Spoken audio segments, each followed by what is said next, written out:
Hello, my name is Marina and I'm the CEO and founder of Kanerani. If you want to know more about what is Kanerani, don't forget to share it with your friends and turn on the notifications so you don't miss any valuable content. And remember, this video is based on my thoughts and opinions. So I'm going to take the time to explain what is cultural appropriation and what to do to avoid it.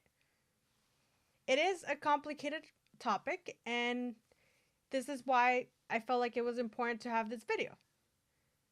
And there is a lot of confusion between appropriation and appreciation. So we are going to discuss the difference and also what you can do to avoid falling into the cultural appropriation trap. So according to Wikipedia, cultural appropriation is the adoption of an element or elements of one culture or identity by members of another culture or identity. And as I mentioned earlier, it is controversial when members of a dominant culture appropriate cultural elements from a minority population. And now I'm going to present to you some visual examples of the types of items that tend to be the target of cultural appropriators. Now we have intellectual property, artifacts, dance, clothing and fashion, language, music, food, religious symbols, decorations, medicine, makeup, hairstyles, tattoos, and others. And as we all know, many celebrities like the Kardashian Jenner sisters, Adele, Miley Cyrus, Katy Perry, Pharrell, and the fashion industry have fallen the great mistake of cultural appropriation. Let's go ahead and take a look at some real-world examples of cultural appropriation. Halloween. Wearing headdresses, blackface, kimonos, clothing, and symbols, and facets of other cultures as a costume is a form of cultural appropriation, since all these things have a significance in other cultures and are worn for specific occasions. Hairstyles, trends like cornrows and wearing chopsticks as hair accessories, borrowed from Black and Asian cultures, the latter being inappropriate and inaccurate. Sport team mascots. The U.S. has had many sports teams taking on names and mascots that are symbols or titles of Native American tribes and nations, such as the Redskins and Eskimos, which are currently undergoing name changes. Spirit animal. Many people will refer to an animal, thing, or even another person as their spirit animal. Now, let's be mindful that spirit animals are actually meaningful ideas with roots in many Native American cultures or just in many indigenous cultures. Tattoos. Some people get tattoos of symbols or characters from other cultures, often ones they don't understand and whose history they don't fully appreciate. But you may be wondering, what is the difference between cultural appropriation and cultural appreciation?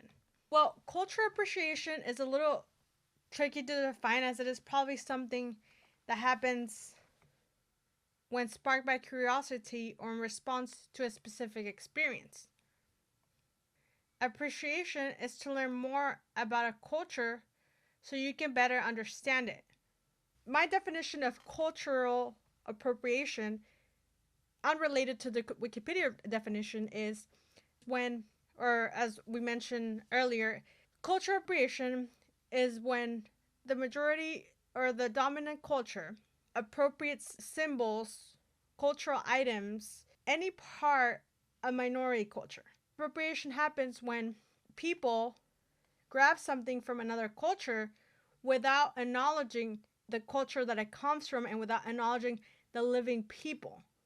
Let's say a headdress is used as a fashion statement, and this is an appropriation because you're taking a very symbolic item from a group of people that, as we know right now, It's taken from a group of people that have been subjugated to violence and genocide. And now this is just one example. The reason why cultural appropriation is so problematic and it causes so many issues is because it continues to perpetuate the erasure of certain groups of people.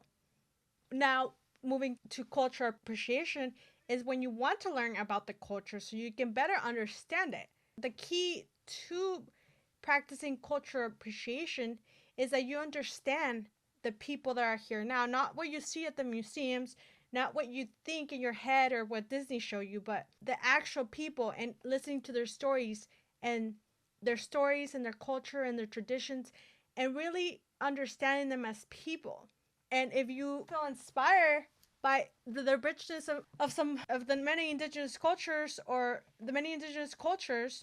any aspect of another culture, it's okay to love it and to learn about it and to appreciate it.